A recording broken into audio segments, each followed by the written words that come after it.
All right, welcome back. Ladies and gentlemen, boys and girls, we got game number 2 of this best-of-3 series coming at you. Team Freedom taking on Team NP here. NP up 1-0. Pretty decisive victory, to say the least, right here. This is the Dota Pit League Season number 5 American Qualifier action coming at you. Another first-round matchup. A quick look at the brackets here. Just a very quick recap. You see the top portion. EG did take out Complexity 2-1 earlier on today, thus moving on. NP in a spot up 1-0 now to also be moving on. But Freedom trying to prevent that. But you see there, those are the 4 teams in these qualifiers. Again, the overall event is going to be taking place at LAN here for Dota Pit, I believe, in the month of January. Going to be happening, and there was only 2 invite teams to this event, that being Wings and DC, of course. So, you know, there's a lot of questions like, wait, why not EG? But, well, EG has to make it through the American qualifiers. So, I bet the other teams, though, in the America region weren't too happy with that. They have to get through them, but... Yeah, it's a little unfortunate for them, but, you know, it makes for a spicy qualifier. Not quite as spicy as FYM's Extra Hot Sauce. Not sponsored, but... Wow. You just did it. Oh, man. Have you actually tried it before? No, I haven't. Everybody's, like, advertising this stuff. They're always posting, like, memes of, like, sloths holding hot sauce bottles and stuff. Has anyone actually tried this hot sauce? Everyone just talks about it. I would love to try it. Just saying. Hook me up. NP. Yeah, somebody sent me a bottle. Somebody do that. Anyways, this draft, about the game in front of us here, we got, you see some bands, some Naga, some Timbersaw bands from Freedom. There's a Magnus band from NP, as well as the Crystal Maiden once again, but taking out the Magnus here. And then they go Wisp and Ogre Magi, so maybe a little bit more expected. Again, they first picked Jakiro last game, which was really out of left field, and I don't know if Jakiro necessarily had the highest impact last game, but, I mean, it was good in the end, and obviously, as a team, though, they were just so good, so... But probably not going to see Jakiro this game. Yeah, already picking both of their supports in the first phase, not something you typically see. A lot of times people will take one support and one core, or even support and an off lane, so that way you have your second support to counter you know, one of their cores they pick later in the game. But maybe have some heroes that are easily counterable that they want to pick, so holding on to those and taking both their supports early on. So Freedom can sort of piece together what their lanes are going to be already from these 2 picks, so yeah. Kind of interesting start. Maybe it's a case of also, though, NP maybe not too worried about their opponents here, giving away all that information. Not shit-talking for them. I'm just saying, you know, again, that was a pretty decisive first game there. And Freedom, to be fair, they are coming off those couple of roster changes, as we mentioned as well, so, you know, the synergy is still being worked on and everything, so still trying to figure things out even, but... A couple follow-up bands. We have the Bat Rider and now the final one to come from Freedom, or the 4th one even. You see Lifestealer and Slark taken out by NP. So we're left with Juggernaut and Lifestealer as the... no, Lifestealer band. That's right. So Juggernaut going to be here. All right, so they're going to 3rd pick Juggernaut. Okay. I feel so bad because it's like, I don't even know this guy, frankly. I know that he's a popular streamer and everything like that, but... I don't really know him. I've just been told to say this. I shouldn't do that. Yeah, that's mean. Why are you such a bully? I'm such a bully. Radiant team Vengeful ban, huh? All right. I guess he did pretty good last game in the hands of Aoi there. Don't want to give it up again. Definitely performed. It's a hero that is quite strong in lane, so does well versus Sand King. And they are doing an aggressive dual lane, obviously, with these 2 heroes, so... Venge, a hero that does very well versus those types of things, a hero that doesn't mind that much playing a little bit from behind because she can still contribute with the damage or with the stun. So, yeah, just banning out a hero that's strong in lane. Aoi's particularly good on that hero, and yeah, it's just a nice hero versus the aggressive lane they're putting together with the Sand King and the Undying. Yeah. Got about 45 seconds here for Team NP on their reserve time, so spending a bit thinking about their own 3rd pick right here. So, yeah, this is going to be our last series for today. I believe the tournament in general is set to continue on into, well, I'm not even going to say because I don't even know. I was going to say tomorrow, but I think it's one of those cases they're going to have to kind of figure out the schedule. So keep an eye on that. But there's been the other qualifiers, of course, taking place. The Chinese qualifier is going to be wrapping up here in the near future, actually. So, anyways, how about that? Luna into Lich coming out. Interesting. The Lich pick. Yeah, Freedom doubling down on this early game, realizing that as far as decision making goes, the NP is probably just going to be superior than them. So trying to win their lanes 10 and play the game seconds from there remaining. seems to be their strategy going into this game. So maybe going to do some sort of a dual 5 lane mid with seconds remaining. Lich and Tomato and have BSJ playing some sort of a safe laner. That may be their Reserve plan. time. We'll have to see what they do from there. But yeah, the Luna Wisp, a nice combo. Bolsters the Luna quite a bit, so gets those glaives off super fast. A good hero to save the Luna here. It's very squishy and burstable, and also easily gankable. One of the best ways that people play against the Luna. So sort of covering up the Luna's weaknesses and buffing your strengths. Definitely what you want to do whenever you're putting together a draft. And now the Storm versus Dire team pick. heroes that Storm is quite good versus. Why would you say that? Just because of not a lot of lockdown, but oh, Storm is good against them, is what you said. Yes, yeah. Oh, okay, that makes a lot more sense. Yeah, I'm like looking at Freedom's line. I'm like, doesn't seem that good against Storm. 10 Yeah, no, seconds good point. remaining. Now that I definitely agree with. So just all around a sound pick. 5 You know, I'm kind of seconds wondering. I was remaining. looking at the Shadow Demon possibility, but yeah, I mean, unless they were running an Ogre Magi Reserve like time. as a core here, then it's obviously not going to happen for NP. Yeah, that'd probably be unlikely. Yeah, the Storm is really nice versus these heroes. Storm is not great versus heroes that either push and like take your towers, take your map control. That's one of the best things you can do versus greedy heroes like Storm, like Alchemist, that wanna farm up. They want to take the safe farm early on, and then later in the game when they get some items, they go and take the aggressive farm. So if you can shut down the stage where they take the safe farm, it puts them quite far behind. And Storm is obviously also weak versus like lots of stuns and stuff, but Freedom picking up the puck Radiant now, so they're gonna have team the back. silence to try and help control the Storm Spirit. But if you don't get that shutdown early on in the Storm Spirit, when you get some items, this matchup turns very quickly into the Storm Spirit just hunting this puck all around the map with the Bloodstone, with the Orchid, and just being sort of unkillable as puck's damage falls off quite hard. 10 Yeah. seconds remaining. Going to have to be a quick final 5 seconds remaining. ban right here and then pick for Team NP. Obviously already dipping quite a bit into that reserve time, down to about 10 Reserve seconds now. time. But you figure what they need. That 10 off lane seconds makes the remaining. most sense right here. God, you know, Nyx. I'm going to go with Nyx again. 5 seconds Seems like it could remaining. fit so well, too. You know, you got the Storm Spirit to follow up. You got Nyx IO combination. I like it. Dire team Yeah, the back. Nyx is probable here. There's also the Slardar. Could be good here. The Nyx is definitely a good choice. We'll see what they ban here. They'll probably either ban the Nyx or the Slardar, and MP take the other. It also 10 could be a game where they seconds take another remaining. Tide Hunter. Always a pretty decent Tide 5 Hunter game. seconds remaining. It'd be nice for having a frontliner for whenever they do push with the Luna. But with Storm Spirit, you typically want an initiator. So yeah, like you said, I would assume either the Dire Slaughter or the team Nyx Assassin. Because having that hero that jumps before the Storm does is always nice. Yeah, they took out Beastmaster. I guess that could have potentially been another hero that NP could have ran there. Yeah, I actually think Beastmaster was the best pick. That was a good ban. It 10 pairs really well with seconds the Luna and remaining. Storm Spirit, heroes that both benefit from the attack 5 speed. seconds And like you said, remaining. it's a hero that has great setup, the Roar, very long duration, so it's time for the Wisp to relocate out of the Luna or the Storm in. Reserve So time. really nice ban from Freedom, realizing they need some kind of initiator, and Beastmaster probably the best of those. All right, so they got plenty of time to figure out this final pick. Still a minute left on that reserve time as Freedom.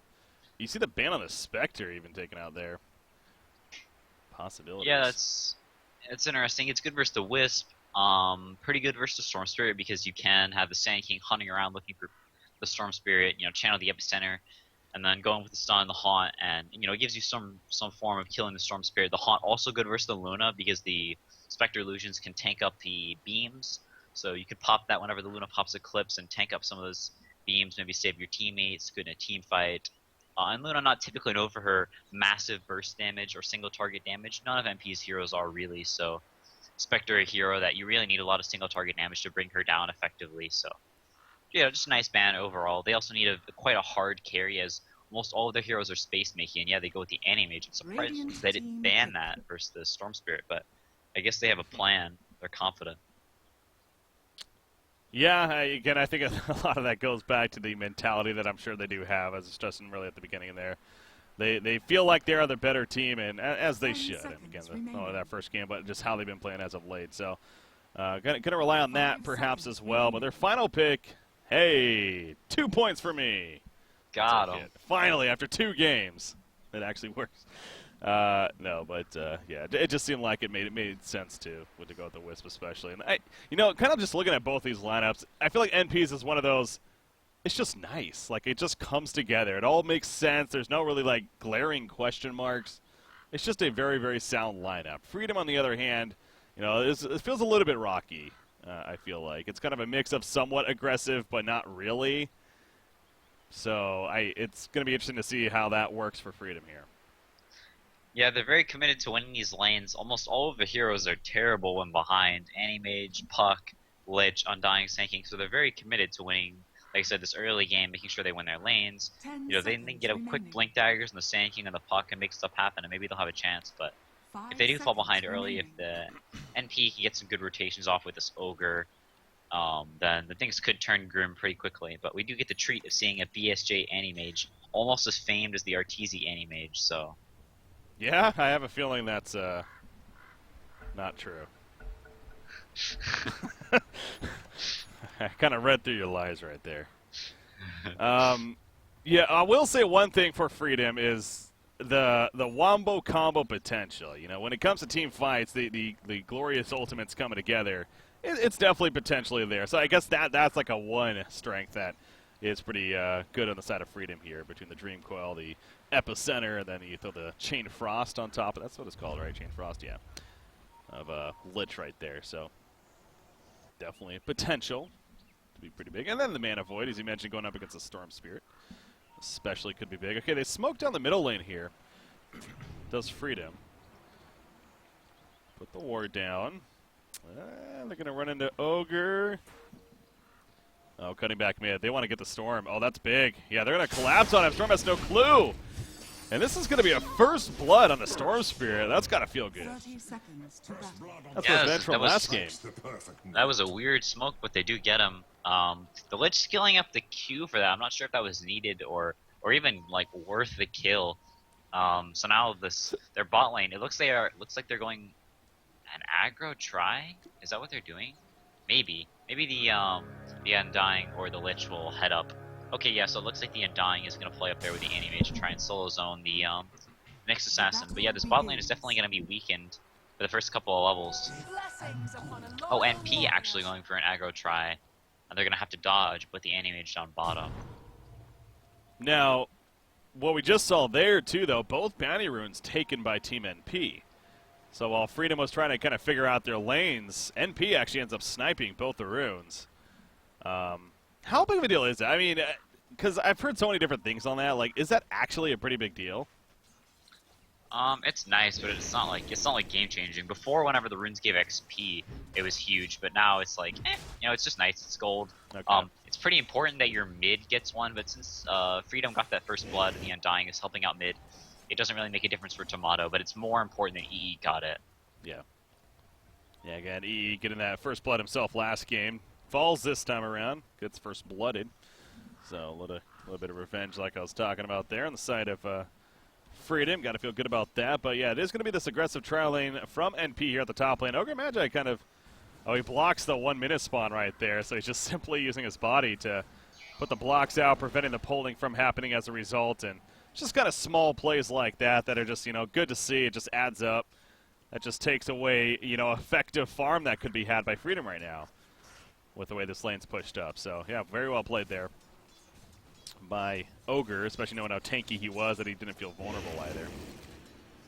Undying's just sitting middle, though, playing Protector to the Puck here.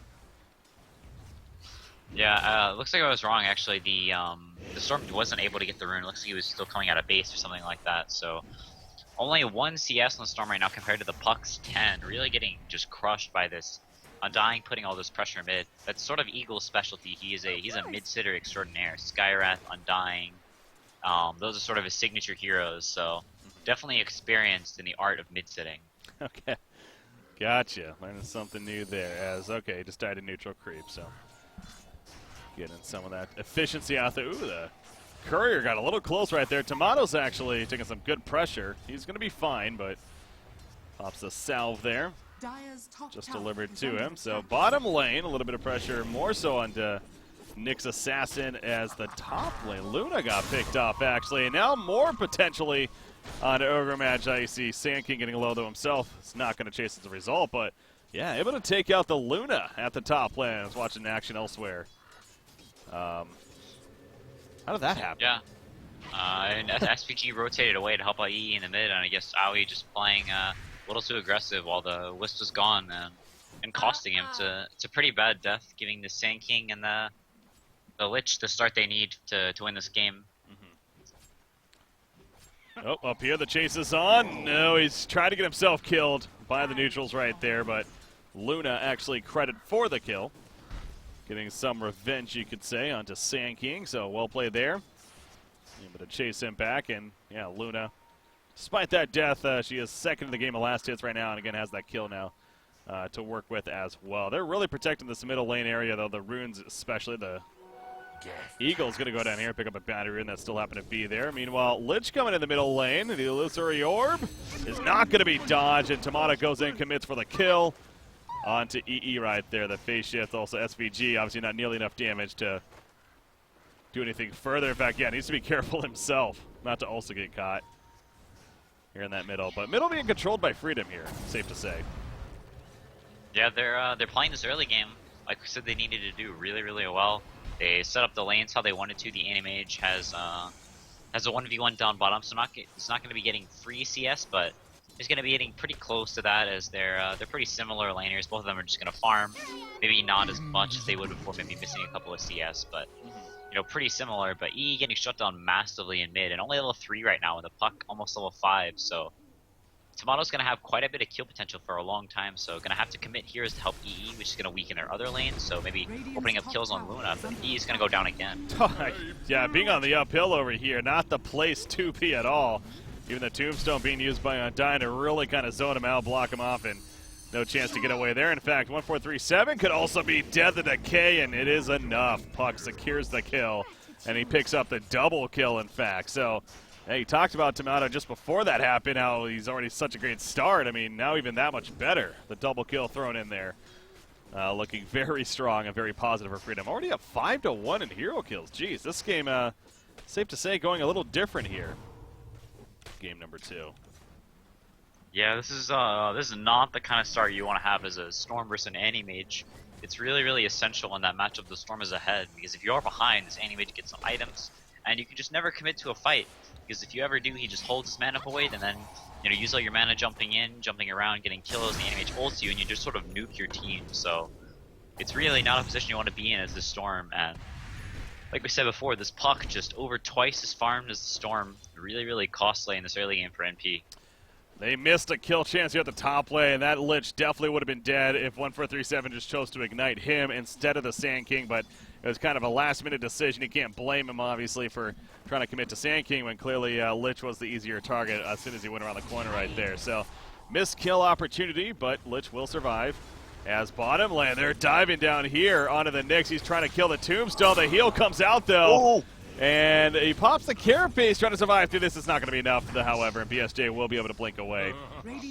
Should be fine. Yeah, What happened there? It was a nice play from MSS. Right whenever the Animage mana voided, he popped the carapace. Okay. So he didn't get hit by the mana void damage. And tried to mango and stun, but right as he mangoed, he got hit by the Animage. If he had timed it slightly better, maybe he would have even killed the Animage. But not getting the stun off, and picking up that kill, it's nice rotation from Eagle. But the Animage quite low now, may have to go to base as MSS comes back with full mana, full HP. And having the ult now, he may actually get a kill on BSJ. Trying to let MB taking some pressure too, but yeah, he's going to be fine. But yeah, bottom lane, as you're saying, BSJ, he falls back behind the tower. He definitely knows something's up. And so he'll be fine for the time being. Ogre Magi middle throws the ignite out. Sitting in the front lines, taking some harassment from Lich himself, but obviously he's going to be fine there. And yeah, it looks like BSJ on the Animage is going to fall back to base. Making sure he's not vulnerable. Juby, though, I think he's probably dead right here. Vendetta. Yeah, it's going to open. There's the Impale. And the mana burn, a couple of auto attacks, gets the job done. So not much you can do there if you Lich. Just simply happen to be the target that was found by that Vendetta. So Yeah, BSJ realizing that Nyx was around, that he was going for a gank, but not getting back mid, even though the Nyx was off the map, he wasn't farming the lane, so pretty obvious he's going for a rotation. Just GB sticking around a little too long, maybe not realizing the Nyx had gone invis, maybe BSJ not calling it, you don't really know, but does get a nice pick-me-up and has the arcane boots now, so not as easy for BSJ to pull out all his mana, so the Nyx can farm a little bit better. If you're Wisp here, who's your target you're really looking to prioritize sticking to? Is it that Storm Spirit, or is it the Nyx, actually, to go around earlier on? It's probably either the Storm or the Luna. The Storm in the earlier game, whenever, or the Storm, you want to stick around with him whenever he has some items and is ready to go for kills, participate in fights like that, and you want to stick around with the Luna at times whenever you're going for pushes, or, you know, sort of like small skirmish stuff. The Storm is more of like the ganker you port in whenever you have the Nyx around. It's basically just port in the hero who's stronger at the time to, you know, whichever hero is needed to get the kills. Yeah. Meanwhile, top lane, Luna gets picked off, and you got to say, you know, she's pretty blind up there as far as the vision goes, and that was just simply rotation coming out. The tombstone put down. She actually killed the tombstone right as she died. At least got a little bit of bounty right there, but obviously getting picked off, definitely the bigger deal. Is going to find Undying over here. Oh, he has an Eclipse ready to go. Try to run close enough. A beam is not going to connect, though, and Undying will be fine. Top lane, there's action up here. Looks like Sand King is going to get picked off meanwhile. The chase is on from Lich, though, and the nuke to finish off Ogre Magi. But a one-cost situation for him, however. MSS chasing him back down, and Pills back up. Can he land it? Absolutely. One more auto attack. He almost thought he had it first, but he finishes him off with the second one right there. So nice little back-and-forth battle at the top lane. But it does feel like NP, you know, the slow start for them, they're starting to come online a little bit, though. I mean, Nyx Assassin, a lot to do with that Vendetta. Now you do have a level 6 Storm Spirit as well, so the Ball Lightning, of course, is going to start becoming more and more of a threat, at least ideally, for your Team NP. Yeah, MSS is really picking up the slack, sort of trying to rescue all these lanes, help at the top lane.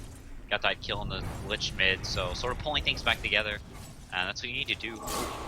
So bottom lane, this is one of those situations where I feel like in that whatever they're using, TeamSpeak, where he's just yelling out, team, port, anyone, and nobody was coming. He was literally kiting for a good 15 seconds right there, it felt like, and he ends up dying in the end, but so good chase by them. Oh, they find Storm Spirit in the jungle. Meanwhile, the Silence immediately Drinko comes out. Now the Wisp is here to save him initially with that overcharge. However, he's going to end up falling himself, but he did his job, you could say, as he helps to save his teammate, being the Storm Spirit there. Shortly dying after. So well played at least. Keep Storm Spirit alive. They try to roam through. Yeah, it's the Storm starting to catch up a little bit. Is going for the Arcanes, build into the Bloodstone, so trying to get that item quick. Instead of going for the more fighting-oriented build in the Treads. Not sure if that's good this game. They may need to get back into the game by fighting, but he does have the Wisp to help him farm, so he's going to farm very, very fast with that Wisp by his side, and has the Overcharge to sort of counteract the attack speed loss he would have from the Treads. So going this Arcane's build speeds up his farm and also makes him able to fight because of the Overcharge from the Wisp.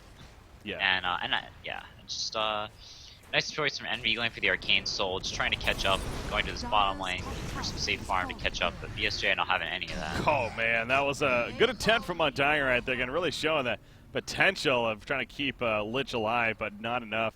And the Tombstone actually killed right after that on top of the tower. So, yeah, right before that, too, Sand King kind of caught hiding into the trees. He ended up being seen, and they just nuked the hell out of him and eventually killed him. So, a nice couple of kills coming out for Team NP right there. And you see the net worth chart. It's kind of been an up and down. Slowly advantage for Freedom, but it feels like, especially after that, starting to climb a little bit back for NP.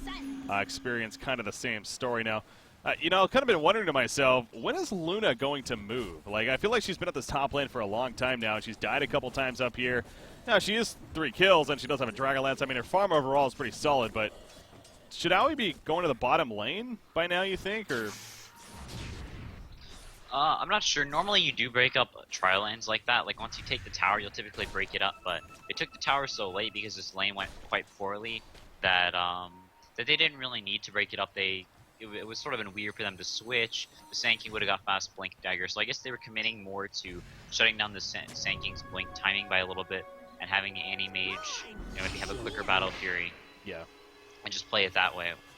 Wow, nice tether from SVG. Just barely staying alive. Yeah, and he has that Star Spirit, obviously, with the ball landing here. Is going to continue to be mobile and continue moving. SVG, though, the link's wearing off. Yes, he uses it once again. He takes a stun, though, and the burst is too much.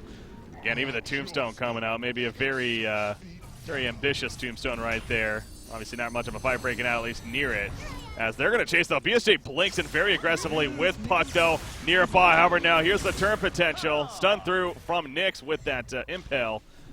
Pops that spiked carapace, and now he is running, though. Meanwhile, Luna comes in with the Eclipse, gets the 1 kill on a Lich, and now Undying also in trouble. He, too, is going to be followed on and eventually killed, and they get 2 kills out of it. So, yeah, Freedom felt like they really were sticking around a bit longer than they should have in that fight there. Yeah, they were trying to get the kill in the Storm. I think the Puck silence was on cooldown a little bit longer, though. I think he'd used it on the Wisp, and I'm not realizing that maybe. So not silencing the Storm, him zipping away, just sort of kiting them for a while, and Aoi coming in with a nice TP, getting the double kill with the Eclipse. So now on top of that, with charts, as the Dragonlance either going to be leading into the Yasha, into the Manta, or into the HOD, and being more farming oriented. We'll have to see what he goes for. But BSJ only 1 component from the Battle of Fury now, so he's definitely on a good track to have a big impact this game. The Storm's still quite far away from his Bloodstone. Does have a Soul Ring that he just purchased, actually, so going to get that earlier game progress here. Meanwhile, Lich, level 6, has that Chain Frost to use. See if he finds a good opportunity. This is not going to be one, as he's going to be opened on yet again. Not going to be enough damage initially, but there is that Fordin from IO with the Star Spirit, that relocate, of course. And he'll go right back to where he was from in the near future here. So, well played to make sure to secure that kill. I think even without them, probably still would have been a kill, but and he can never be too certain. That's them using that relocate, though, to their advantage. Yeah, it's definitely something you're going to have to worry about this game, is Nyx is just always going to be looking for kills, and you're always going to have the Storm relocating in. Nyx actually going for a Midas, so it looks like they're realizing this game may go a bit longer. The Anti-Mage not really in a position where they can stop him from getting the Battle Fury and take all his towers, so Luna going for the HOD as well, so looks like MP is buckling up to play a farming game. And maybe take this game a little bit longer, get some items and fight then, instead of going for a super early game draft like they did before. Well, if BSG's Anti-Mage is anything like Arteezy's Anti-Mage as you're getting at, I think they do want to make sure to take care of business here before that late game kind of comes around, as we saw earlier. So, Blink Dagger onto Ike's Mike here, playing that Sand King, obviously a very crucial pickup for them. And they're rotating towards the middle, so they're being really aggressive here, trying to find some kind of plays. But, yeah, this is what kind of goes back to the draft for me of Freedom, where, you know, they got the Sand King, they got the Puck, which are 2 very aggressive gank-ready heroes. But then you got a Lich and an Undying, which seem more of this laid back, like more of this wanting to support and keep people alive kind of. Now they're going to find an opportunity right here onto MSS, and yes, the Chain Frost bouncing between the Siege Creep and him a couple of times to secure that kill. So that actually works out pretty well, and Ogre's going to die. What was he doing there? He misclicked his TP. He got coiled and he ported right next to himself. Oh, no. So, yeah, he just ported right there. Okay. That was... Yeah, he was standing at the tier 1 and he ported to their tier 1 and died. Well, that's something you don't want to do. I've never seen that before in a pro game. That's actually hilarious. Do they not just double-click the TP to port back to base? I feel like that's I'm not sure. He might not have that setting on. Ah, noob, I see. I can teach the pros something, apparently. Let the fun begin. Oh, Yep. Oh, Epicenter? What is he going for here? Oh, he steals the rune, and he's going to take out Storm Spirit as well. That was very well played by X Mike. Very well timed at that. Yeah, this Observer Ward up here spotted that whole piece coming along. And he gets a very solid kill. I mean, I got to say, Freedom, this is looking really good for Freedom now, especially after those couple of kills that take place. Bouncing back for them. Yeah, definitely looking considerably better than last game. Although things are starting to look up for MP. Only 1 piece away from the Bloodstone now in the Storm Spirit, so finally catching up. And oh, yeah, relocate in, and they do get the kill on BSJ. That's that relocate power that we're talking about. Puck, meanwhile, fill the Discord out. You see the Undying pops his ultimate as well, but the Eclipse doing so much damage in that spread. Gets the kill on Undying. The stun there on a Puck at the last second with the beam. Not enough for the kill, though, and Luna realizes she has to port on out. Ain't going to work, though. as he got Sand King stopping that with the barrel strike of his. However, Nyx Assassin is able to pick off Puck, but at what cost? The auto attack secures the death onto him. So a lot of back and forth coming out right there. I guess really a 3-for-3 in the midst of it. Animage going down, though. So did Luna, I guess. So, yeah, both teams losing their carries. Really just even trades coming out there on either side. Yeah, they traded pretty similarly on kills, but Storm during all that time was farming top. He's going to devoid this ward now as well. So almost up to that Bloodstone, which is an item you definitely need on this hero. The Puck going down as well is pretty big for NP. Had a big kill streak there, so probably slightly MP favorite exchange. This Nyx Assassin almost, is halfway to the Ags as well already, so definitely something NP is pretty okay with. And the Luna, pretty farmed as well, has the Yasha as well as the HOD now, so after this couple of deaths early on, it started to catch up. Yeah. Progress on the other side. I mean, we know Animage here. Looks like that Yasha, of course, coming along for BSJ, the Battle Fury. Obviously finished first. We're going to see the Force Staff on Sand King. It'd be the easy guess right there. And then Puck another 1,200 gold saved up to go with the Blink Dagger, as well as that Veil of Discord. So a little bit of observations there throughout the lineup of Freedom. As far as the other side, you mentioned the Yags almost there for Nyx. We did get the Hand of Midas earlier on. There is the Bloodstone. Finished on Storm Spirit, so eventually gets that. About 18.5 minutes here.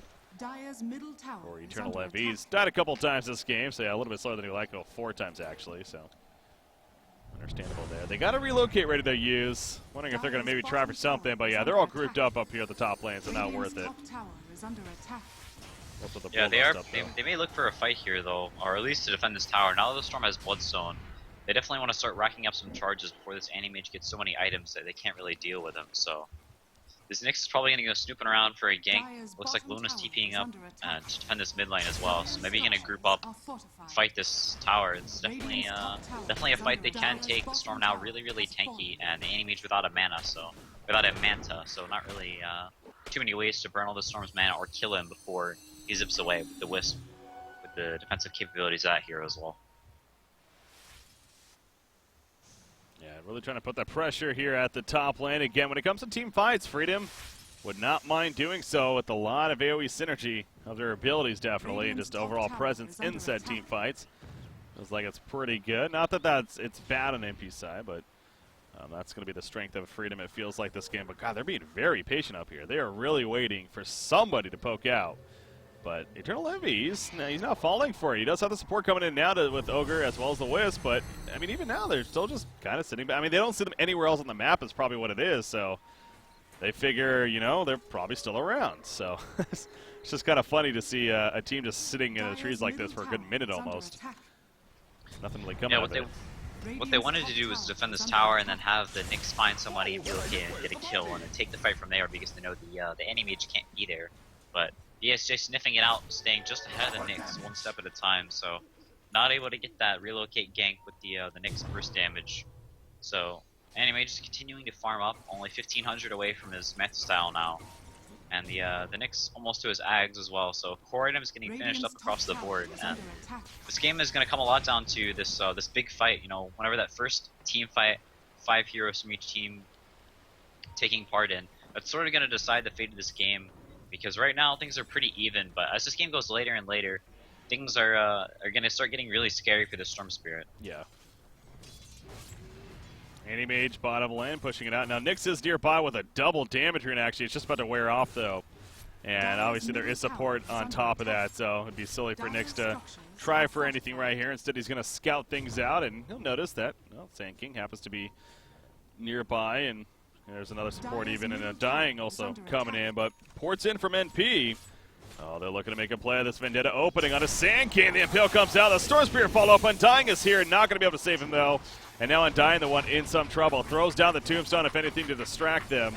As look at the Animage with those illusions. He jumps in the Mana Void to secure that kill onto the Nyx Assassin. So really not the worst exchange for Freedom. In fact, fairly even as far as Nyx for the Sand King there.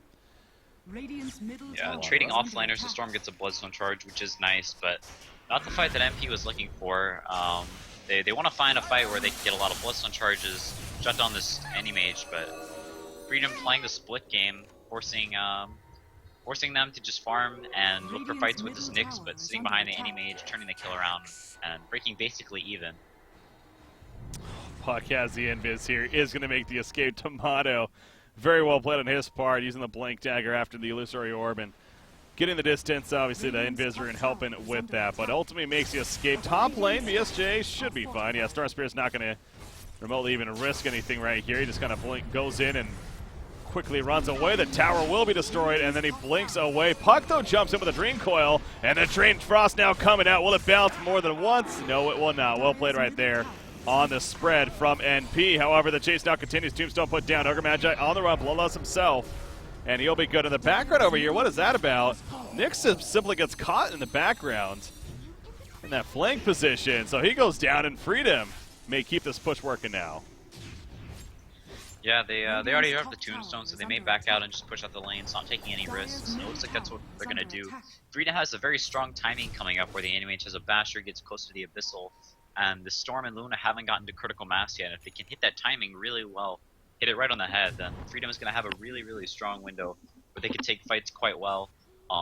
Past that window where the Anti-Mage has, you know, the Basher, the Abyssal Blade, and they can burst heroes, the game is going to start getting more and more into NP's favor. So they have a window where this Anti-Mage is going to be extremely strong. But past that window, the Storm and the Luna are going to start to scale a little bit better than just this Puck, who's not a great scaling core. The Nyx is going to get items, has almost the Aghanims now, so it's going to get progressively harder and harder for Freedom after that crucial timing. But if they can hit that, then they definitely have a very good shot at taking this game. Yeah, no, it's one of the first game that really kind of set things up, and just the way the feelings a lot of people had going into it, including ourselves, of, oh, this could be, you know, a fairly quick or 2-0. I mean, obviously not going to lie there, but this is definitely Team Freedom definitely making a statement themselves that they cannot be overlooked. They're here to play and pull out a victory, and right now they're in a good spot here to take game 2 and force a third game if things continue to work in their favor. The Aegis on top of that for Anti-Mage. Of course, a big pickup to have there. There is the Axe for Nyx. So at least they have that now. He throws out the Burrow right away, in fact, here in the middle lane, but having that's good. It looks like the Orchid's also coming along for Storm Spirit now. Proved to be another big pickup. 4,000 gold on Owie. So what do we think Owie's getting here? Probably a Butterfly. BKB is nice this game for him at some point, but in a game like this, it's probably going to go pretty late. You want to get the BKB as late as possible. Well, okay, so as I say that, he gets the BKB. It was between the BKB and the Butterfly. I guess they want to, you know, take a fight timing. It's sort of like a when they want to fight and when they want to farm. And, you know, like when they want to hit that timing, when they want to take the big fights, you know, they make sure they win. And I guess that timing is now. That they have a smoke coming out or have one on one of their heroes. So are going to go take a fight. The Storm Spirit has the Orchid as well, so it's a pretty good timing for NP. It comes a lot down to if they can get the jump or not with the Storm Spirit and the Nyx. If they can blow up some of the supports, the Orchid now and the Storm Solo, Standing King has to be very, very careful. If they can jump him and kill him, take the gem, then things will go quite well for NP. But if they, you know, botch the initiation or any mage is able to get a good mana void on Storm, then things will swing the other way pretty easily. There we go with that smoke. You see the illusions of Anti-Mage pushing top. Luna will go ahead and destroy those. Off to the side, though, they do find a catch.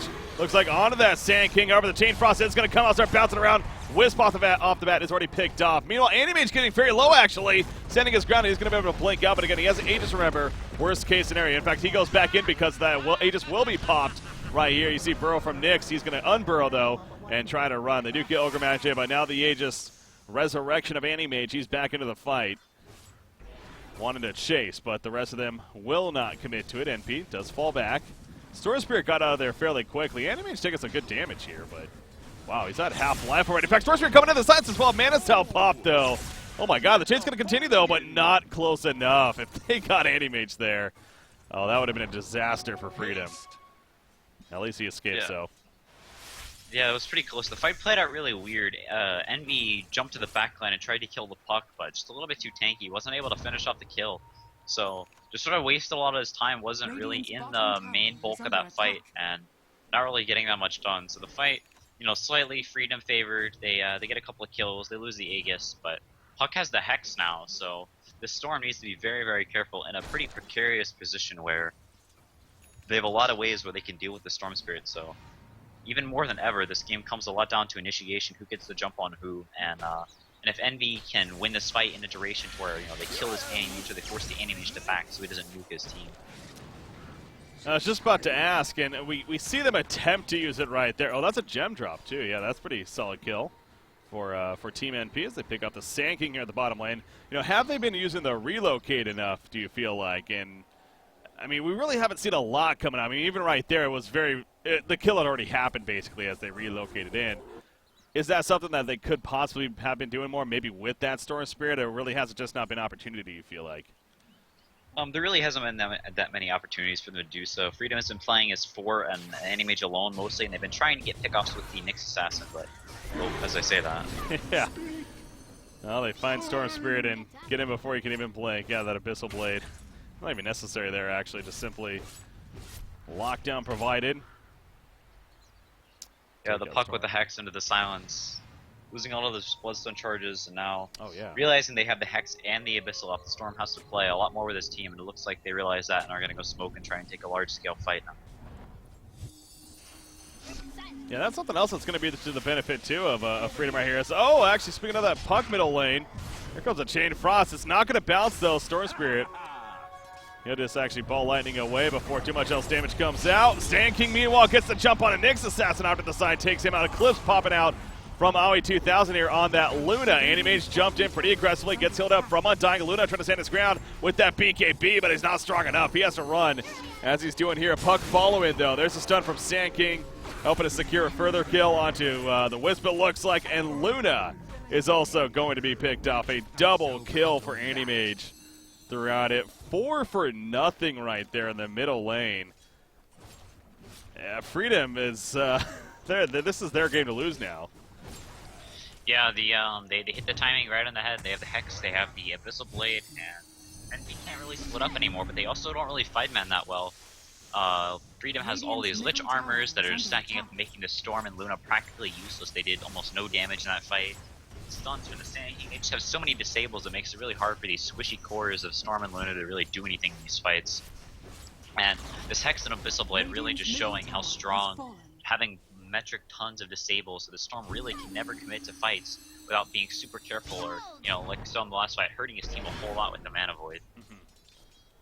Yeah, that's something I was actually going to bring up as that fight was breaking out right there, but you touched on it too. The Lich with that ice armor of his is +9 armor now, and he's just constantly passing that around, of course, to every single hero, making sure at least the priority heroes have it, if not everyone, as much as possible here. So that's just so much more armor that you have to get through as a team, and it's making those individual auto attacks just do that much less damage, of course. So 30 minutes into this game, Freedom kind of hit their peak. Not peak necessarily. They've really taken off now. And, yeah, over 7,500 net worth lead here, as we do see. On top of, the experience is just absurd. Over 14,000 even. So you got the Eagle Song pickup from Luna. So it looks like the Butterfly is very likely going to be that follow-up here. I was going to say, does Animage maybe need a BKB himself? But well, he does have an Ogre Club, so I guess that could be what we're seeing here next. Yeah, he's basically unkillable if he gets a BKB. The only right-click damage they have really is the Luna, and she doesn't have enough right now to actually threaten a kill. So if the Animage does get this BKB, there's almost no way Freedom or MP can kill them. And that last fight was sort of a reality check, I imagine, for MP, stomping that previous game, thinking, oh, we got these guys game 2, and then, sort of ending up with a weird draft, not banning Animage with the Storm, thinking they can handle it, I guess, and it really costing them, as it's a very difficult matchup for the Storm Spirit. So now we're sort of forced to just walk around and farm as a team, try and get up some core items so they can maybe defend their base or try and take this next upcoming fight. But it's really hard, like we said before, all these disables, now they animate with the BKB. Yeah, Luna just going through the jungle, trying to work on finishing that Butterfly of hers, of course, but Animage with the BKB in the next fight that's soon to come, I'm sure. 2,700 gold saved up on Puck, so obviously buyback for him is important, but we'll see what next item Puck could even get in the works right here to go along with the Animage being on his team here. I think a Yule Scepter being worked on by Sand King meanwhile.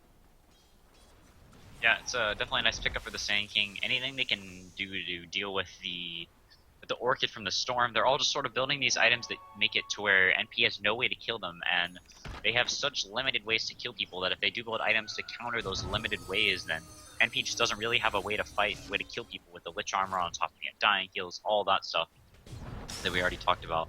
NP's fight conditions are just so easy for them to win fights. So, I mean, sorry, Freedom's fight conditions, and NP, it's just very difficult for them to win fights at this point. Over here. Well, they're going to attempt to get more farm, especially on the Storm Spirit now with the Perseverance purchased. But meanwhile, they might want to think about defending that bottom lane, because here we go with BSJ leading the way on the Anti-Mage and pushing in that secondary tower. The fifth one destroyed. You see the top lane still has that secondary tower ready to go right here. They get it taken out and quickly falls back to the Anti-Mage for another 2,400 gold already saved up on him. But Roshan is going to be attempted now by Team Freedom. It looks like that's the targeted choice, the objective for them, the Hood of Defiance. Meanwhile, on the Stash of Untying, another solid item that they're going to be able to work with as the next fight comes up. So NP, I mean, they do get the Butterfly now on Luna, as mentioned. Is there another item that they're kind of waiting for, you think, that they want before they maybe try to make a fight happen, or what? I mean, at this stage of the game, I don't really think there's a particular item that makes them a lot better at fighting. I think they just need a lot of items on everyone. So I'm pretty sure their game plan right now is just to sort of stall, to last as long as they can, and just hold the high ground versus Anti-Mage, because he's eventually going to get 6-slotted and not get any stronger. This Puck is a core that doesn't really scale that well, so NP at this point just going to play for the late game, I think, trying to get 6-slotted on one of their cores. The Nyx Assassin is a very scary core late game, and ends up being quite good versus the Anti-Mage as the game goes later and later, because you can burn all of his mana, stun him, and just keep him from being that super mobile carry when he has no mana to blink. So yeah, I think that's sort of NP's game plan at this point, is trying to split the lanes, pull Freedom around, and draw out this game as long as possible so they can survive through Freedom's super strong timing of having all these disables and tanky items. Speaking of tanky items, the Puck getting a Shivas now as well, so him building up on top of that armor with the Lich Armor, almost 40 armor now, so crazy tanky. Yeah, that's definitely a big pickup to have for him. Talk about the Lich on top of that, so not the easiest target to kill. Really is no one on this Freedom side across the board. And that kind of goes back to, I was bringing up that point earlier, but obviously it's worked out for Freedom. But that's where it was a little bit funky with the synergy of Freedom with the aggressive play. But it's worked out enough to now that we are in this later game state that both Lich and Undying are providing kind of this surviving supporting cast. And they're also not necessarily squishy supports themselves. So you don't have really any easy pick across the board here. If you're Team NP to maybe feed on, at least just start the recovery game. But this top tower, it's gonna fall here. I mean, fortification gonna be used, just delaying what is the inevitable though, as Aoi 2000 will go through the jungle and the bottom tower down here himself to maybe get some split push going. It also has the illusions on the middle lane right there, but they are gonna need to defend their base, as Lincoln Sphere is finished by Storm Spirit. So this is a big fight really to kind of tell us, is this Freedom really making the statement to try to win this game, or can NP hold? That's the question. Storm Spirit going in, pulls in. Meanwhile, Burrow Strike in the background. Catches Ogre Magi. You see a couple of stuns happening onto BSJ there, but he'll be fine. And he's just holding his ground, pounding into the racks. Has that Aegis. He's pushing so fast. These racks are almost dead. Oh, that's a good point, actually. Yeah, at the bottom lane they are, aren't they? Oh, my God. Luna down here is going to be ported back with a relocate, actually, from Wisp. Meanwhile, they did lose the top melee racks, though, so they were split pushing the whole time. And almost got the racks, but good reaction from Freedom, though, to actually get back. And defend right there, but, oh, are they going back in? They certainly are. Yeah, the relocate coming back in with Storm Spirit. They catch Lich, meanwhile. Lich is going to fall right here, and the ranged racks is probably going to be picked up. In fact, here comes Luna. They're going to get the melee racks most likely. Puck comes in, but those glaives bouncing around, and it is going to be enough damage. Port coming in from somebody. That would be actually Nyx Assassin with those bots of his. He gets stunned immediately, though, by the Burrow Strike, and he is probably regretting this decision right off the bat. Spiked Carapace being used, though. Gets the stun off, the Impale to follow. That mana burn, so all of a sudden Anti-Mage out of mana. Burrow ain't going to happen as a Burrow Strike comes through, and they will at least kill the Nyx to finish it. But how about that split push from NP? They end up getting both the racks down there. Yeah, realizing that BSJ had treads, no bots yet, so just outmaneuvering them. forcing them to come back, leaving the ranged rack still alive top, which is not too big of a deal, but it's something nice. And then porting EE back, Aoi buying bots because he didn't have money for bots, so bringing back the person who couldn't get there on their own, and then having all three heroes there getting the racks, getting a couple pickup kills as well.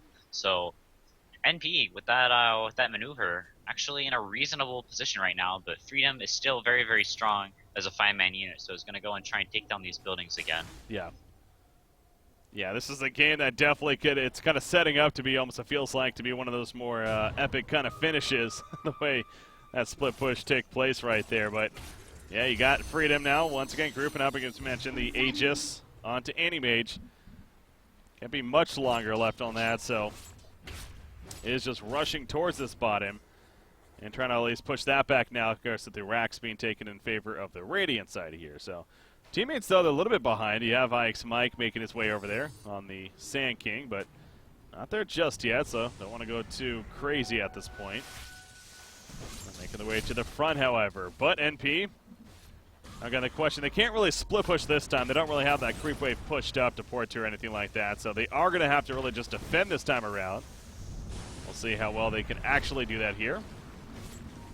As there's a burrow, or maybe they are actually. SPG, they're going somewhere? No, he's just going to port to the bottom lane. At the end. So they were thinking about it, but they did not go. Burrow striking off from Sand King. Here we go. The initiation sparks carrier phase popped by Nyx in the midst of that, but he's still dropping very quickly. BSJ just putting in the auto attacks, gets the kill, but the Eclipse out from Luna meanwhile and takes out Puck actually. So 1-for-1. I think actually NP pretty satisfied with that. Eternal Envy going in, pulls an eagle right there on that Undying, but the Glimmer keeps saving him for now. Not for long though. The beam comes out. Animage in the background. Is he going to go back in? Doesn't need to just yet. The Epicenter not going to do any damage though. IX Mike getting blocked by his creep even. And he did not want to burrow strike further right there. So he decides it's best to run away. And it will be a successful hold by NP in the end. Yeah, really nice play from them, not getting too over-aggressive. All those mana burns stacking up, but keeping BSJ from having enough mana to mana void. So he committed pretty hard, was pretty low on mana, but MSS just constantly spamming the mana burns. And the Aegis not regenerating until they were way up that hill, didn't have mana to turn back and mana void him, so they ended up just having to back. And NP showing your strain and not chasing super far, knowing that, hey, we can get a few more items, we'll be super strong. Speaking of more items, out with an AC now, so limiting Animage's damage quite a bit now with the, they have pretty tanky, naturally, heroes. The Storm Spirit hero that's hard to kill, Nexus with the Burrow, the Ogre with a lot of armor, and now the Luna with the AC on top. They're actually pretty strong right now. A whole lot of damage, and greatly reducing what Sandy Mage can do. Yeah, this is something right here. NP really making a stand here, making the hold, and now we're kind of in that spot yet again of, well, I would assume probably another Roshan is what we're going to be waiting for here. I mean, I don't see Freedom really trying to break through the base, pending a pick or anything like that.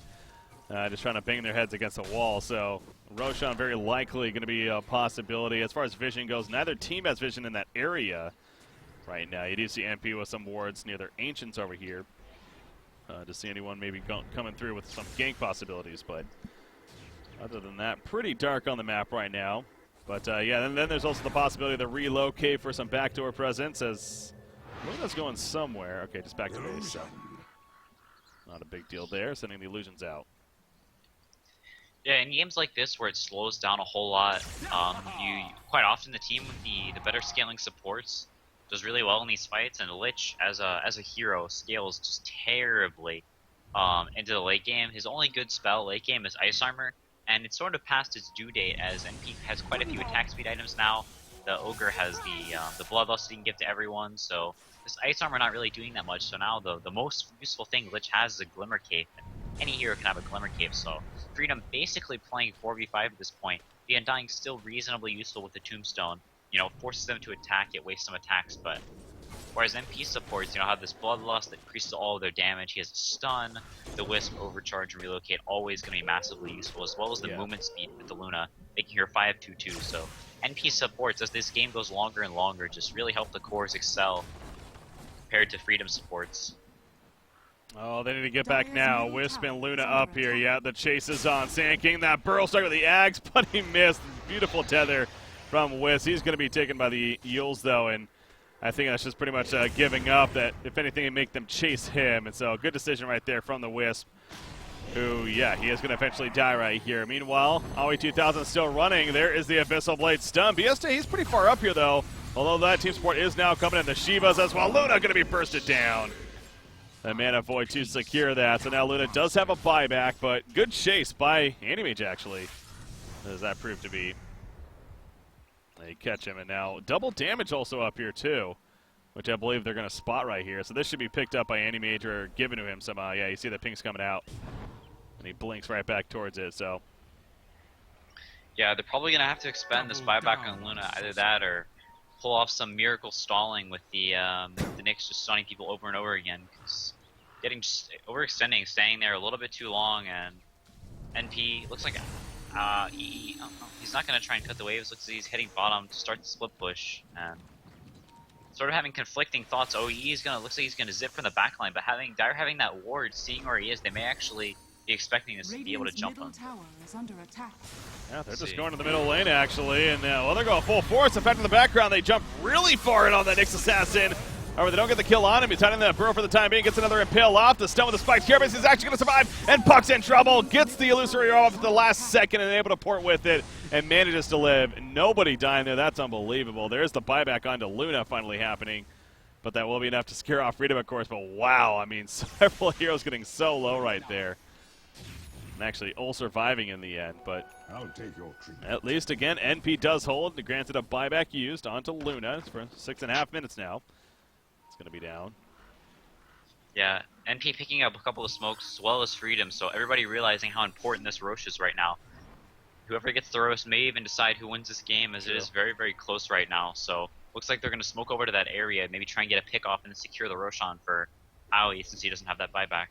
Yeah, there is cheese on it as well. So, yeah, both teams understandably heading to that direction. See scans coming out. And actually, NP headed right up towards the middle lane. So maybe they're willing to trade right here. If they want to go for Roshan, NP's saying, you know, we'll destroy your base in the meantime. So this is an interesting decision from NP. Also maybe going for a pick, and they're going to find one right here. The Vendetta opening on a Puck. That's going to be a quick pick right there. Buyback is ready for Puck, but obviously they give away their position, but it's still a very worthy kill. That's what they wanted out of it. Burrow strike initiation, though. Nyx Assassin dropping fast. The auto attack from Animage is so strong. He did pop the BKB right away. He also catches Ogre Magi and gets the kill onto him. So a 2-for-0 really there as far as that fight taking place. And Puck did buy back, by the way. And now here we go back yet again. So no Roshan, actually, from either side just yet. Yeah, the Nyx Assassin does have the buyback. Oh gosh, they had the ward there. He may get caught here. Oh my gosh, are they going to actually secure this kill? The X comes out. They absolutely are. Again, buyback on him, but yeah, they're going to start using them. Nyx uses his. That felt like an unnecessary death right there. Yeah, he didn't know they had that ward there, so just it's hard. Stuff like that's hard to avoid. And you know, nice ward spotting him out. Now he's gonna have to buy back too. So all this gold being spent is really gonna stifle the Storm Spirit's item progression. He was almost to that hex whenever he died, but he may not actually have to. Only 25 seconds left. And they do have the Nyx to stall it out. So Freedom looks like they're gonna play it safe and go for that Roshan. Yeah, that's big that he doesn't have to buy that because you mentioned about 20 seconds, but they are going for Roshan. Will they be able to kill this quick enough is now the question. I feel like it. I mean, Animage already doing so much damage. They're going to try to run over. Not really. I mean, yeah, they got a smoke ready to use, but it's clearly not going to happen in time. I mean, this is going to be an Aegis here for Freedom. They are running over now, but it is too late. The Sandstorm is up. The Aegis, it's going to be picked up by Puck, actually, right here. And yeah, NP now kind of just sitting on the hill, waiting to maybe get some kind of overextension here. Going to head towards the bottom.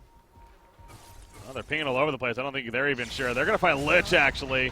Stun comes out. The barrel strike kind of, I think it maybe hit one in the background, but that eclipse doing so much spread damage. They get the one kill onto the Sand King, and it does actually finish off Lich in the background. Meanwhile, though, you got Animage going in. He takes out Wisp as well. Storm Spirit picked off. The Hex on a Nyx Assassin, who's on the run now, but he ain't going to get away from the Animage. Ogre Magi pours out right in front of him, only for his teammate to fall as well. So Luna did get out of there pretty quickly.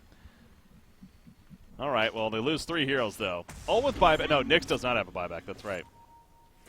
Yeah, he brought back in that last fight. The Storm does have it, so he'll have to use it. And this Puck having the buyback, he's not really a hero that they can burst anymore. So things looking pretty grim for NP. Aoi does pick up the MKB, so doing a lot more damage now. I forget what he sold for that, but it's definitely very, very hard hitting. But it's hard to do. Okay. Star Spirit flying on through. And brought back right there, so there's the racks though going down. And the range racks to follow, so they basically have to give it up there. You mentioned without Nyx, not really worthy of holding. So they do lose the middle racks now, but the game will kind of reset here for Freedom. The Aegis, as you mentioned on a Puck here, still has that, so kind of fall back, get bigger and better items if they can.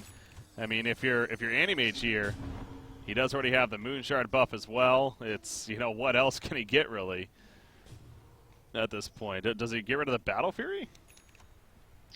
He can get rid of the Battle Fury and go for something like a Mjolnir and then like drop, I don't know, things sort of get weird now. He may drop his Butterfly for an AC now that the Luna has an MKB, but the Storm still doesn't, so he may actually just keep it.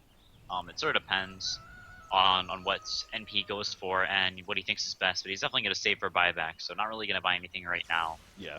But NP is sort of in a rough position right now because they can't really fight outside the base, and so they sort of need to just sit around and wait for Freedom to make a mistake, maybe dive too far into the base, but that's not really what you want to be doing whenever you have a Luna. You want to be moving towards their base, you want to be pressuring their buildings, and they're just in a spot where they have to sit back, and the game is on Freedom to lose. They don't NP. It's not really an NP's control to make like aggressive moves.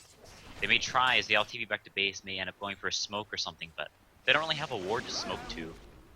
In these late game fights, it's really important that you have these deep wards out so you can see where someone is, maybe head for a pickoff. But Freedom still having that gem on Sand King, having it for a while. NP doesn't have any of those deep wards, so not really anywhere they can easily smoke to and find a pickoff. So not a great position for NP right now.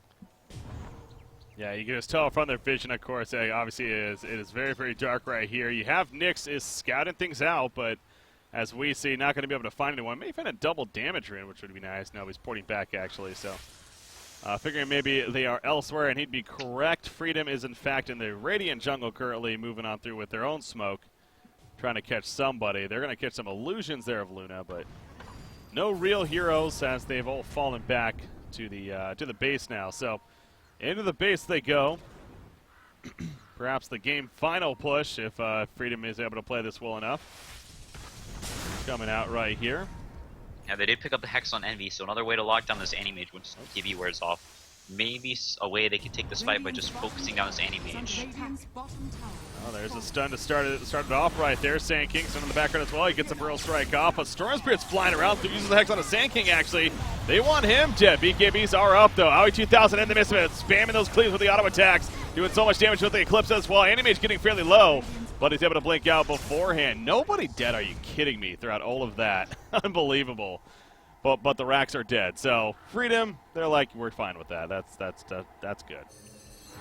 Yep, they just chilled. They didn't overextend. The Animage hit the buildings, didn't go for heroes at all, and Envy, the other hero, was making space for the Puck going in, sort of messing around, wasting his time, so wasn't able to jump the Animage, popping BKB at just the right time, and getting out. So Freedom, only 2 range wrecks left, and those are pretty easy to break down as they don't heal, so Freedom in a very, very commanding position right now. As long as they don't make any major mistakes, they should be able to steal this game out. I'll take your tribute. Resetting here now, refreshing, as mentioned. But yeah, it's been on them to lose really, and you got to wonder if NP's, well, they maybe just try for something like a death ball here, just smoke up, run right for the base, and try to just race it if anything. But yeah, their decisions obviously are very, very limited to basically nothing. They really just have to hope for some throw of a Team Freedom, and hey, this could help right here. I expect top lane. No, he's gonna blink out before they can catch him. So I had a little bit of an opening there to make a gank at least, but unable to come through with it, so we'll instead continue to farm and any bit that they can nearby. Meanwhile, Freedom moving as a team up here. They're circling basically exactly where they are. Storm Spirit goes in, he immediately blinks away though. With the ball landing off to the side. The Burrow Strike just missed Nyx Assassin, but I don't think he's getting out of this one. He pops a spiked Carapace In comes the BKB, though, from Anti-Mage, and going to just sit on top until eventually gets him killed. And again, Nyx is not buying back still. 70 seconds. That's he's staying dead for. So is this it for Freedom? We're going to find out here. Yeah, the Nyx no buyback, not enough gold, and still on cooldown. So it's looking grim. Looks like it's going to be Mega Creeps. He's trying his best to do something, but not much he can do. Yeah, he just throws at the sheep, but obviously that doesn't really do too much. Luna just charges in, but again, Freedom's playing it very smart. The BKB used, they're just going to let it reset right there before going in themselves. So now we have BSJ. He's ready to fight once again. Oh, looks like the Chain Frost coming out, only bouncing once though, so minimal damage. But there's the Mega Creeps. Now have Mega Creeps. And now Dire will fall back and kind of let the game take care of business for them. Yeah, the Creeps start pushing now. Yeah, NP has a lineup that can deal with Mega Creeps for a very long time, maybe even indefinitely with the Luna, the Glaives, the Bloodlust. So it is possible for them to defend the base, but whenever Freedom comes knocking at their door with 6 slots on everybody and buybacks on everyone, it's gonna be NP is gonna be very hard pressed to defend their base first. So we'll see what their plan is. They may end up going for some sort of a death ball down the lane, down the mid lane. Yeah. How he shoves this top lane as far as he can with the match style illusions. Something's on the courier. How he's going for Satanic looks like, so tanking up a little bit, but NP in dire straits right now. Yeah, I mean, there is that argument, too, for if you're NP right here. Not that they have anywhere to go necessarily, but it's, how long is long enough, especially knowing that there is going to be a Game 3 if they happen to lose here in the end. So, how much do you really want to kind of go at it, knowing that it could be just a losing cause in the end, but they're going to stick together here at the bottom lane. As mentioned, the Satanic is finished on Luna. And they're kind of just pushing back the creep waves here. But Roshan, okay, not up just yet. You can tell, though, Freedom is going to just wait for that to happen. In fact, I see about 1 minute and 20 seconds here. We're going to be good to go with Roshan. So as soon as that's back up, I'll look to finish that. And whether or not MP can actually do anything about that, probably not, because they'll be busy defending their base in the meantime. Yep, Freedom playing a lot like NP did last game, playing it very, very safe, making sure no random slip-ups happen, and making sure the chances of them winning are as close to 100% as possible. Waiting for the Aegis. The AMP a refresher now, so has the double Abyssal, double Mana Void. Oh, almost got. Yeah, Storm Spirit gets away just in time, flying all over the place. Needs to escape those four Bloodstone charges, not the most attractive. Where you want to be with that item, but obviously there's been a struggle here. Those 8 deaths, unfortunately. How's that graph looking? Yeah, it is the biggest it's been. No surprise there for Freedom. Just over 20,000 gold, so. Yeah, it kind of makes you wonder, almost thinking about the next game draft as well for possibly NP. Is there anything here where they feel like that they, I mean, the Anti-Mage is the final pick. Like, that's where you sounded like you were really a fan of for Freedom and kind of opened up the doors there against NP. But, I mean, they're not going to ban that hero, right? So. I mean, if you pick Storm, you should ban Anti-Mage, because they fourth picked the Storm, right? And they just assumed they could deal with the Anti-Mage. It just seems a little cocky to not ban Anti-Mage whenever you pick Storm. It's probably the hardest Storm counter in the game. Extremely hard to deal with, and maybe getting a little too big in their britches, thinking they could deal with it, or they didn't need to, they could deal with something else. Ban out some other carry. I don't remember what they banned, but definitely coming back to bite them this game. They banned Spectre. That's right. We're talking about that there. Yeah, so maybe thinking about that a little more in the next game, but yeah, definitely you got to give credit, of course, to Team Freedom here, like we're talking about. I mean, after that first game especially, and just the matchup going into it, I don't know if many people would have given them a chance here in this matchup, let alone a game, but they're on the verge of taking a second game, or taking game number 2, I should say, and forcing a third game here in this best-of-3 series. As there's the Roshan kill. Now they have the Aegis on Anti-Mage, and they're going for what you could only assume to be would be a final push if everything kind of works out here for Team Freedom. So NP, can they actually defend against this and continue to delay? Well, we're going to find out. As they're pushing in. There's the Burl Strike initiation. BKB Papa Animage, he's just going full YOLO mode here. This really wants to put the pressure on. Meanwhile, the background Undying taking some damage from Storm Spirit, but now Storm Spirit going to be X himself. Silence on top of that. They catch Ogre Magi as well, and he goes down. The Eclipse is bouncing around. A lot of spread damage, though. Not enough with a single target, especially onto the Anti-Mage, and no one really dying, though. Buyback on Ogre Magi. They do lock down Anti-Mage now. They might actually kill him right here. Remember, he has an Aegis, though, so he's going to be coming right back up. But the get Anti-Mage's support is all still alive, however, throughout that. So they use quite a bit to do this. There's the Hex immediately as he comes up. Stun to follow. Getting some multicast proc out of that. The Impale, he just doesn't get low enough, though. He's more than fine. Meanwhile, the creeps doing work onto the base throughout all this. Those mega creeps. So this whole distraction of NP is now realizing, oh crap, all our towers are dying. Eternal Levy, though, he does get a double tap off to the side. And Anti-Mage running out, going to again let the creeps kind of do their work. But NP is going to ultimately hold this off for the time being. Granted, there are buybacks on both Puck and Sand King. And they might get Undying, but he should have a buyback as well, I believe. Even if he falls right here. So. Yeah, fights like that are very small steps in the way that MP can win this game. They need to get 6 slotted on the Storm, they need to get 6 slotted on Nyx, and contrary to popular belief, Anti-Mage in the super late game is not a very good hero, as he has a lot of damage, but it's only a lot of damage if he can actually stick onto people. Whenever you have tons of Force Staffs, Ghost Scepters, Glimmer Capes, it's actually hard for him to lock onto somebody and kill them, and his stat gain isn't amazing. You know, it's actually pretty poor. So if this game does go super late and they get 6 slots on all of their heroes, Freedom eventually will start to fall off, but that's what? Well, he's talking about the World Series. Oh, yeah. Yeah. Oh, they want to say of what? Of what? Look at those nerds over there. Don't know what's going on in the real world. Yeah, no, that's just kind of funny, though. It's like, here they are, like, ah, crap, now we got to play a third game. But see, I think that's even more to the argument, though, if you're NP. It's like... Uncultured. Yeah. I'll take your tribute. Yeah, how is that How going? uncultured can you get? I don't even know how to play baseball. What is baseball? Tomato. Sports I mean, to be ball. fair, he is from South America, so... Oh, yeah, okay, that's a little more understandable. Well, He picking up the BKB now, so has 10 seconds of the Anti-Mage not really doing anything to him, sort of invulnerability. The only issue is they are low on damage, but Aoi trying to counter that, picking up the Daedalus, now has the MKB and the Daedalus, so actually hitting for quite a bit of damage. jeez, yeah. Freedom definitely has the capability to botch a base push pretty hard now.